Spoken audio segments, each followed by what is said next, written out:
पे जब जाना होता है 2.5 से 3 घंटे पहले एयरपोर्ट पहुंचना पड़ता है। आदमी को निकलना पड़ता है, नॉर्मल व्यक्ति को 1.5 घंटे पहले पहुंचे, 1 घंटे पहले 45 मिनट पहले गेट बंद हो जाते हैं। अभी तक इसका उपयोग इसलिए भी करा जाता था कि वो समय पे देर से निकलते समय पहुंच जाते थे। मुझे मालूम नहीं कि आगे कोई सायरन बजेंगे कि क्या तरीके से होएगा, वो भी 3 घंटे पहले निकल के पहुंच जाया करेंगे एयरपोर्ट। सही सवाल खड़ा किया। दो बातें अभी तक इसमें मुझे लग रहा है कि जैसे जैसे चीजें सामने आएगी, प्रॉब्लम्स आएंगी, तो उन पे बैरियर लगाने के लिए कानून भी आप ही लोग लेकर के आएंगे। हुटर पे अभी बैन नहीं है, जो मुझे लगता है कि वो उस पे तो कंप्लीटली बैन ही करना चाहिए। हमें बहुत सारी गाड़ियों में देखते हैं कि वो कुछ में एक साधारण सी गाड़ी है और उसी के अंदर हुटर, अल्टो जैसी छोटी गाड़ी जो किसी वीआईपी के लिए हो ही नहीं सकती, उसमें लोग हुटर लगा के घूमते हैं। तो एक बारी के लिए तो ट्रक वाला हो चाहे दूसरी गाड़ी वाला हो देख लेते हैं। और रोचक बात तब होती है कि जब ऑफिसर को निकल के जा रहा हो उसको हुट करते हुए और आप बाहर से निकल करके जा रहे हो। दूसरा, दिखावे के नाम पर पुलिस का जो एक बनाया हुआ है कि हमारे पास इतने पीएस होना चाहिए, यहाँ पे ये होना चाहिए, मुझे लगता है कि वक्त आ गया शायद उसमें भी कुछ कटौती होनी चाहिए, क्योंकि सिक्योरिटी की पब्लिक को ज्यादा आवश्यकता है। बिल्कुल जनप्रतिनिधि हमारे हैं, वो सम्मानीय और माननीय लीडर्स होते हैं जो लोकतंत्र के पवित्र मंदिरों में चुने हुए उन जनप्रतिनिधियों में शुमार होते हैं जो वहां जाकर के बैठते हैं। उनकी स्पेशल सिक्योरिटी होनी चाहिए, उनका सम्मान भी होना चाहिए। हर आम आदमी वो जगह नहीं ले सकता, हम चाहे इच्छा रखते हो। लेकिन ये नहीं है कि उनको आवश्यकता नहीं है, लेकिन आपने जरूरत से ज्यादा ही लगा रखा है कि। और दूसरा, कई बार बात कही जाती है कि लाल बत्ती पे रुकने का, लाल बत्ती तो हटा दी, लेकिन लाल बत्ती पे भी रुकने का कल्चर होना चाहिए। पूरा जो रूट लाइन है वही पैक कर दी जाती है कि आप बैठिए, लाल बत्ती लगा दे रोकने वाले। में हमारे मुख्यमंत्री ने सब किया था, वो इसी तरीके से निकलने लगी थी और लाल बत्ती पे रुकने का सिलसिला स्टार्ट हुआ था। लेकिन कालांतर में पता नहीं ये सब चीजें क्यों रद्द हो गई और वापस प्रॉब्लम आती है। नहीं, राजीव जी आप भी देखिए, आप लाल बत्ती मतलब राज्य मंत्री का दर्जा आपको भी रहा है। मैं आपसे ये जानना चाहूंगा कि ऐसा क्यों होता है कि जब सीएम निकल करके जाता है, चाहे पूर्ववर्ती हो चाहे, ये पुलिस और प्रशासन की व्यवस्था क्यों होती है कि हर मुख्यमंत्री चाहता है कि मैं जब जाऊं तो बिल्कुल रास्ता ऐसा होना चाहिए कि बिल्कुल उससे मैं क्या, मुख्यमंत्री नहीं चाहते या अपनी बात कभी कहते हैं, लेकिन जो पूरा सिक्योरिटी का सिस्टम बना हुआ है, एक लंबे समय से मुख्यमंत्री को एक किस्म की सिक्योरिटी दी जाती है। जब उनकी गाड़ी चलती है तो आगे की 2 गाड़ियां कैसे चलनी चाहिए, पीछे की 2 गाड़ी कैसे चलनी चाहिए, कैसे प्रोटेक्टेड रहे, कोई बीच में से आ नहीं जाए, कोई एक्सीडेंट नहीं हो जाए। मैं इसीलिए कह रहा हूं कि आप लाल बत्ती तो नहीं लगाओगे, लेकिन कैसे आप मुख्यमंत्री को समय से एयरपोर्ट पहुंचाओगे, कैसे ट्रैफिक का सिस्टम दूर करो, कैसे प्रधानमंत्री अपने घर से पार्लियामेंट पहुंचेंगे, उसके लिए क्या सिस्टम होगा, क्या ट्रैफिक को भी सही करने के लिए कोई कदम उठाए जा रहे हैं। क्योंकि सड़कें उतनी हैं लेकिन वाहन बढ़ते जा रहे हैं, तो या तो सड़कें ज्यादा बने या वाहन कम इकट्ठे हुए। कई बातें सोचनी पड़ेगी। एक बात है, देखिए, लाल बत्ती किसी का फास्ट मूवमेंट नहीं कर सकती। लाल बत्ती को जब येलो बत्ती लुक एंड गो वाली जो होती है, आप उससे उसके ऊपर डिपेंड करेगा कि आपको मूवमेंट कराने के लिए कि जो वहां पे ट्रैफिक पुलिस वाले या जो लोग रुके हुए हैं वीआईपी मूवमेंट में, जो सिक्योरिटी वाले, वो लोग रुकेंगे और आपका मूवमेंट फास्ट कर सकते हैं।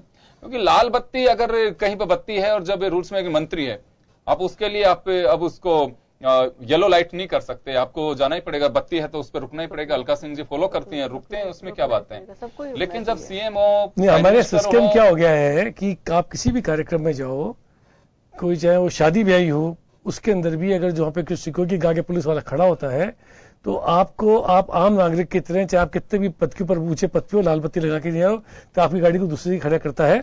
और लाल बत्ती के अंदर छोटा सा अदना अधिकारी भी आता है लगा के, उसको आगे जाके परमिशन देते हैं बैठने के लिए।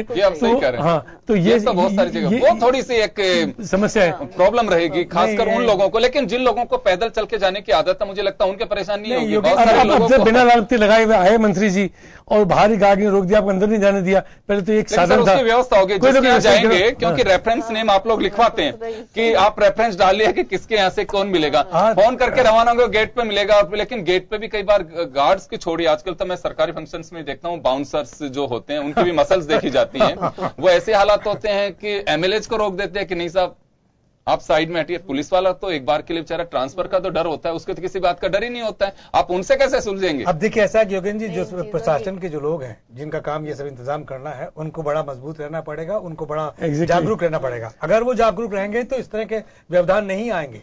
अगर चीफ मिनिस्टर कहीं पर जा रहा है तो उनके साथ में देखिए प्रजातंत्र में जिस तरह के जोखिम पैदा हो गए हैं, जिस तरह की आपराधिक उनकी सिक्योरिटी कैसे की जाए, ये बात समझनी पड़ेगी। और समझने के लिए उनको ही जिस तरह का बैलेंस बनाकर के आगे चलना पड़ेगा। लाल बत्ती ना हो, लेकिन उन जोखिम से मुक्ति का रास्ता तो लेके गाँव तहसील हेडक्वार्टर पे कोई मंत्री भी जाता है, वो जाके खड़ा हो जाए कि नॉर्मल गाड़ी में जाएगा, बोलेगा भाई मैं मंत्री हूं, मैं आया हूं यहाँ पे फीता काटने के लिए, उसको समझना पड़ेगा। पहले मालूम पड़ता था भाई कि अति विशिष्ट व्यक्ति आ रहे हैं जो इस कार्यक्रम के अंदर सदारत करेंगे, अध्यक्षता करेंगे, फीता काटेंगे, जो भी कार्य मीटिंग भाग लेंगे जाएंगे, कोई ना कोई सिस्टम निकलेंगे, डेवलप होंगे उसके। अलका सिंह जी देखें, ये जो चर्चा आ रही है ये वो रियलिटी है कि वास्तव में कि अब परेशानी क्या आ सकती है। एक हो सकता है कि एक टेम्परेरी टाइम फेज के लिए कुछ हो, लेकिन ये कुछ चीजें ऐसी होंगी जिनके रास्ते भी आप ही लोगों को निकालना होगा। जैसे राजीव जी ने कहा कि आप सायरन लगा करके रखेंगे, कि वहां पे किसी को मैसेज करके रखेंगे कि सीएम का मूवमेंट होगा तो लाल बत्ती का क्या होगा।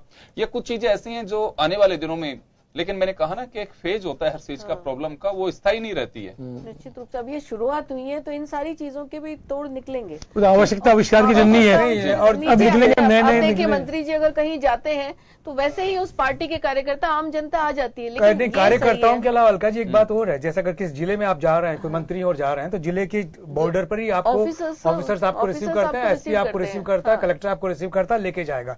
अगर किसी इलाके में जा रहा है कोई मंत्री या विधायक या ऐसा नेता, तो वहाँ का जो थानेदार है वो एडवांस में उसको रिसीव करेंगे। वो भी होता है सब। आज स्थितियां होती है कि देखिए मंत्री अपनी एक गाड़ी में नहीं चलता, कार्यकर्ता हर पार्टी के होते हैं, पार्टी के जनप्रतिनिधि होते हैं, वही माफ करिएगा कार्यकर्ता ही जनप्रतिनिधि बनते हैं।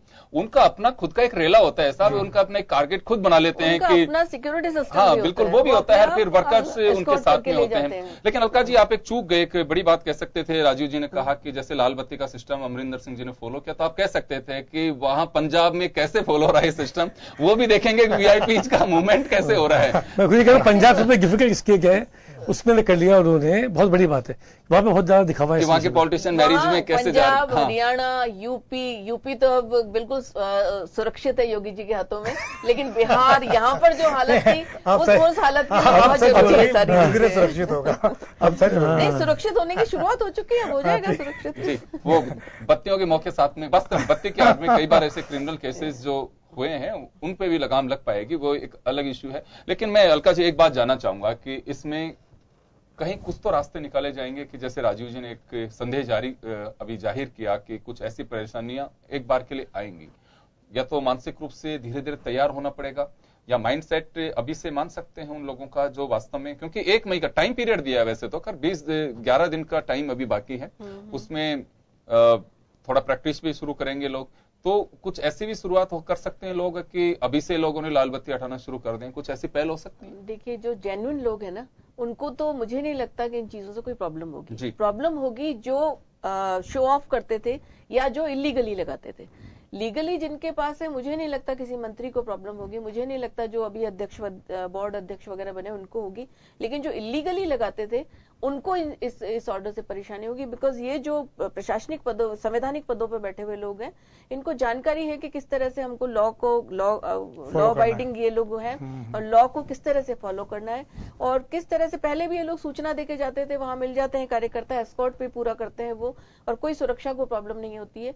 लेकिन जो गलत लोग हैं निश्चित रूप से उनको परेशानी होगी। जी ओम जी, बात सही है कि ये एक, अगर कहीं से भी कोई मंत्री, स्टेट मिनिस्टर हो चाहे उपमंत्री हो, उनके अपने ऑफिस के जो लोग हैं वो जिला प्रशासन को सूचित करते हैं, उस क्षेत्र के एसडीएम को सूचित करते हैं, संबंधित पार्टी के जिलाध्यक्ष को भी सूचित करते हैं कि, और ये एक मुझे लगता है प्रोटोकॉल समझिए, ये एक शिष्टाचार का एक सिस्टम बन गया हमारे। लेकिन जी कोई संकट नहीं आएगा निश्चित रूप से, लोग जिस तरीके से तेजी के साथ चीजें हैं, और मुझे तो लगता है कि इसे अप्रिशिएट ही करना चाहिए। अब वक्त आ चुका था कि अब ये सिस्टम फॉलो होना चाहिए। एक छोटा सा सवाल और लूंगा इसी के साथ ही, लगातार अपोजिशन एक सवाल खड़ा किया कि ईवीएम के बजाय बैलेट पेपर हो, और अगर ये ईवीएम लेकर के आ रहे हैं तो इसमें ये जो पेपर ट्रेल मशीन है वो लगाई जानी चाहिए। चलिए 3000 करोड़ रुपए उसके लिए भी सेंट्रल गवर्नमेंट ने मंजूर कर दिए हैं, लेकिन 2019 का इलेक्शन इससे करवाया जाएगा।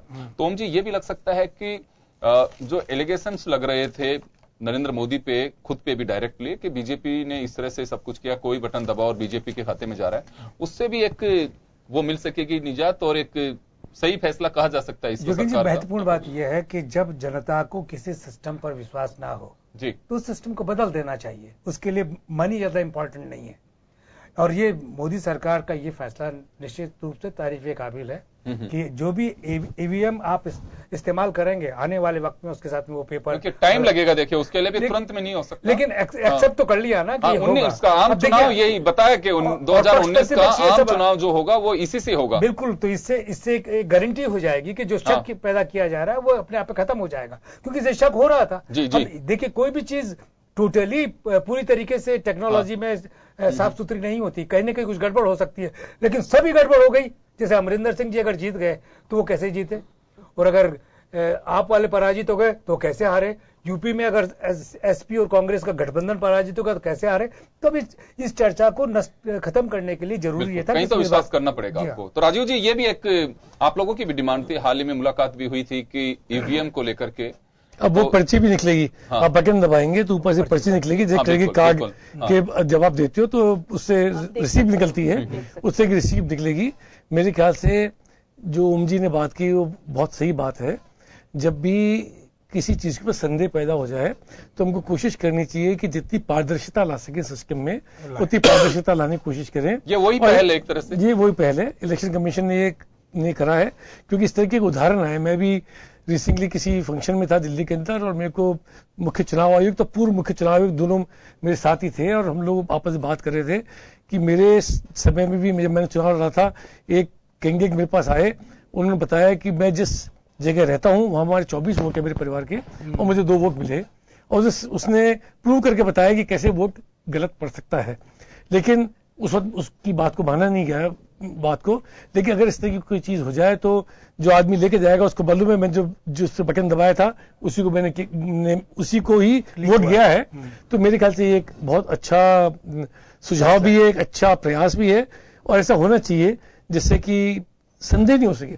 आज अमेरिका तक के अंदर बुश का चुनाव हुआ, ट्रंप के चुनाव हुए, उसमें हैकिंग की बात करी गई, उसके ऊपर प्रश्न करा गया। भारत ने हमेशा से कोशिश करी है कि इतना बड़ा राष्ट्र होने के बाद निष्पक्षता रखने की कोशिश करी है, और हमको उसके हाईएस्ट स्टैंडर्ड मेंटेन करने चाहिए। चलिए जो बेहतर प्रयास है उसकी सराहना हो रही है अलका जी, लेकिन अभी भी है कि अगर वास्तव में संदेह खड़ा होना लगा तो वापस बैलेट पे जा सकते हैं। नहीं, देखिए वो बहुत, हम फिर वापस एज ओल्ड सिस्टम पे जाएं, उससे बेटर है कि जो हमारे पास सिस्टम है उसको दुरुस्त करें।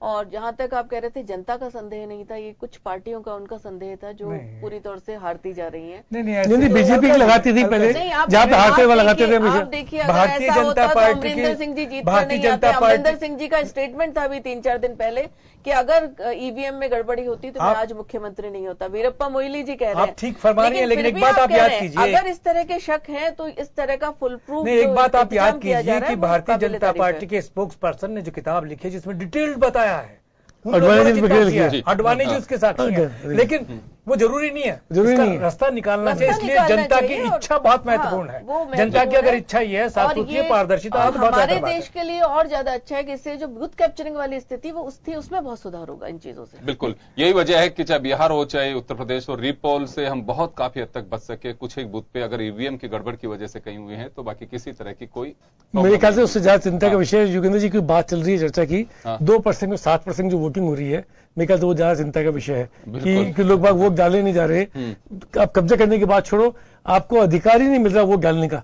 एक तरीके डर का वातावरण है। हाँ, अधिकार तो है, डर का वातावरण है, लेकिन खुद ने फ्रीज कर लिया। हाँ, वो कैप्चरिंग भी वही तरीका है ना, आपका अधिकार लोगों ने ले लिया। ये तो सबसे ज्यादा चिंतनीय है अगर इस तरह की बात होना तो, बिकॉज वोट डालना हमारा लोकतंत्र ही तो हमारी पहचान है। बिल्कुल बिल्कुल। चलिए, तो केंद्रीय कैबिनेट के फैसलों पे हमने चर्चा की है और एक छोटे से ब्रेक के लिए रखेंगे। ब्रेक के बाद हम वापस लौटे होंगे और बात करेंगे राजस्थान में रिफाइनरी का एमयू दोबारा हुआ हो, लेकिन अभी राजनीतिक जो सरगर्मियां हैं वो कम होने का नाम नहीं ले रही है। मुख्यमंत्री वसुंधरा राजे और धर्मेंद्र प्रधान के निशाना साधने के अगले ही दिन अशोक गहलोत ने भी जवाब दिया है और साफ कहा है कि 40,000 करोड़ का खेल उन्होंने बताया भी। मैं छोटे से ब्रेक के बाद बताऊंगा कि क्या कह रहे हैं गहलोत।